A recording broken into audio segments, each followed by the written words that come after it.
रोहित, रोहित तुम यहाँ क्या कर रहे हो? प्लीज चलो ना, चल के माँ को समझाओ। रोहित, रोहित तुम्हारे भाई को घर से निकाला जा रहा है, प्लीज प्लीज माँ को बोलो ना कि अरमान और अबीरा को घर से ना निकाले। रोहित, तुम्हें अभी भी अरमान पे शक है, उससे नाराजगी। जब तो अरमान और अबीरा की शादी हो गई है, अरमान और अबीरा सिर्फ एक दूसरे के और कुछ भी नहीं है। रोहित, मैं मानता हूँ पहले तुम्हें लेके मुझे उनसे प्रॉब्लम थी, पर अब उनकी शादी के बाद मेरे मन में कोई शक नहीं बचा है, क्योंकि मैं जानता हूँ मेरा भाई सिर्फ मेरी भाभी से प्यार करता है। तो फिर प्लीज एक बार माँ से बात करो ना, वो जरूर सुनेंगी तुम्हारी बात। मॉम को ऑलरेडी लगता है कि उनका एक बेटा उनके खिलाफ जाके शादी करा है। अब अगर मैं भी इस वक्त उन्हें समझाने पहुँच गया तो उन्हें लगेगा कि मैं भी उनके खिलाफ हूँ, वो और अपसेट हो जाएंगी। रोहित,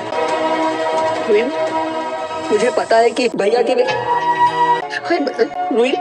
दिनों के बाद भैया को भैया बोला ना, इसलिए मुझे पता है ये सिचुएशन भैया के लिए बहुत ज्यादा मुश्किल है। मैं चाहकर भी कुछ नहीं कर सकता। हमको लगता है कि उनके बेटे ने उनका दिल तोड़ा है। थोड़ा टाइम तो लगेगा ना, फिर ही वो मेरी बात सुनेंगी। नमस्कार दोस्तों, ये रिश्ता क्या कहलाता है कि एक दिलचस्प एपिसोड में आप सभी का स्वागत है। आज हम बात करेंगे अबीरा और अरमान की शादी के बाद के एक बड़े ट्विस्ट के बारे में। क्या विद्या का श्राप उनकी खुशियों को छीन लेगा?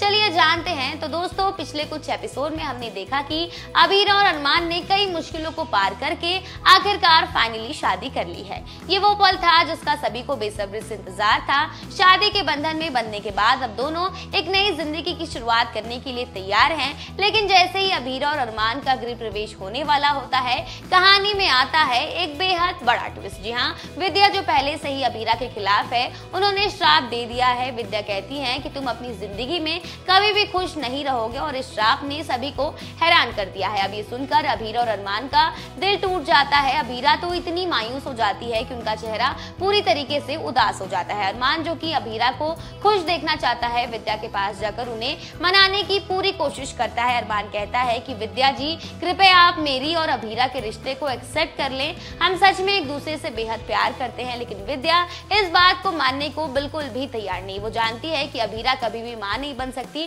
और इसी वजह से विद्या नहीं चाहती कि अरमान और अबीरा की शादी हो। लेकिन अब तो शादी भी हो गई है। यहाँ पर हमें समझने की जरूरत है कि विद्या का कैरेक्टर इतना नकारात्मक क्यों है। वो जो सोच रही है वो सच ही है। आखिर एक अपनी औलाद की औलाद ना हो और ये बात सोचकर कितना बुरा एक माँ को लग सकता है, ये तो बिल्कुल सही है। लेकिन दोस्तों, आपकी क्या राय है इस एपिसोड को लेकर? आपको क्या लगता है कि विद्या को इन दोनों के रिश्ते को स्वीकार कर लेनी चाहिए या फिर अब इन दोनों के रिश्ते में एक बड़ी चुनौती सामने आने वाली है? अब आगे क्या होना है, ये सब देखना बेहद इंटरेस्टिंग होगा। तो दोस्तों, आप सभी की क्या राय है इस एपिसोड को लेकर? क्या विद्या का चरित्र सच में इतना नकारात्मक हो जाएगा? ये हमें कमेंट सेक्शन में जरूर बताएं। अगर आपको हमारी ये अपडेट पसंद आई हो तो वीडियो को लाइक शेयर करें और हमारे चैनल को सब्सक्राइब करना बिल्कुल ना भूलें।